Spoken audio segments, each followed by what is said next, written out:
બધા જ રોગોના મૂળની અંદર આ ઇલેક્શન કમિશન છે અને જેણે લોકોના મતદારો સાથે ચીટિંગ કર્યું છે એ તમારે ઉજાગર કરવાનું છે. એની સામે તમારે સંઘર્ષ કરવાનો છે. તમે દલિત છો તો કેટલું આપવું, ઓબીસી છે તો કેટલું આપવું, આદિવાસી છો તો કેટલું આપવું, તમે સવર્ણ ગરીબ છો તો કેટલું આપવું, એ પ્રથામાંથી આપણે બહાર કાઢવું છે. કોંગ્રેસની આ વિચારધારા નથી.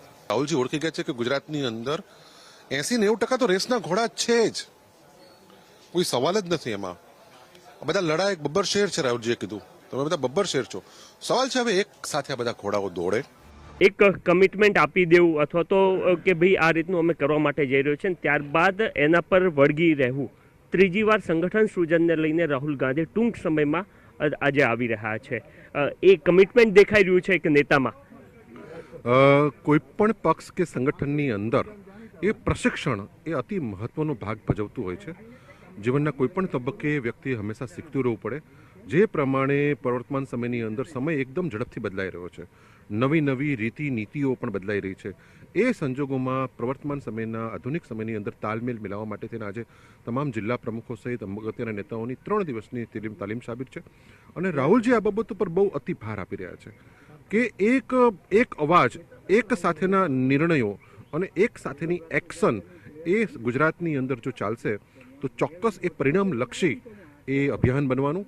આજે અમે બધા નેતાઓ બધા જુદી જુદી રીતે સંગઠનમાં અનેક જગ્યાએ કામ કરતા હોઈએ છીએ, અનેક તબક્કે કામ કર્યું છે, પરંતુ બધાનો અવાજ થાય, એક એક્શન આખા ગુજરાતમાં એક સાથે થાય એ ખૂબ જરૂરી છે. અને આજે અમને ચોક્કસ છે કે 3 દિવસના અમારા આ કાર્યક્રમની અંદર અમને ખૂબ નવી નવી બાબતો પણ જાણવા મળશે, સંગઠનના અનેક નવા પડાયા મળશે અને અમારું કમિટમેન્ટ જે પાર્ટી માટેનું છે કમિટમેન્ટ પણ અમે એને કટિબદ્ધ કમિટમેન્ટ થઈ જશે એનું. આપને લાગે છે અત્યારે હાલ કયા પ્રકારની ત્રુટીઓ રહેલી છે? કારણ કે અગાઉ પણ આપ કામ કરી ચૂક્યા છે, ફરી એકવાર આપને જ્યારે રિપીટ કરવામાં આવે, શું કંઈ કરવામાં આવે અહીંયાથી કે જેના કારણે એ ચાહે સ્થાનિક સ્વરાજ્યની ચૂંટણી હોય કે 27 સુધીનો આખો રન હોય એને ક્લિયર કરી શકાય? ક્યાંક ને ક્યાંક હું અમારી જો ત્રુટીઓ ગણાવું તો મને ત્રુટીઓની અંદર સૌથી વધુ જે મને ધ્યાન આકર્ષક લાગે છે, અમે નિર્ણય કરવાની અંદર ક્યાંક અમે લેટ પડીએ છીએ. નિર્ણય પ્રક્રિયા જે ફાસ્ટ થવી જોઈએ અને એની અમલવારી જે ફાસ્ટ થવી જોઈએ એમાં ક્યાંક ને ક્યાંક અમે ઉણા ઉતરીએ છીએ.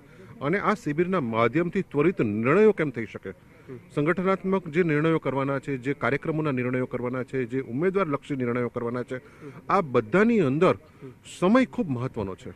સમય પાણીની જેમ વહી જાય છે, ખબર રહેતી નથી.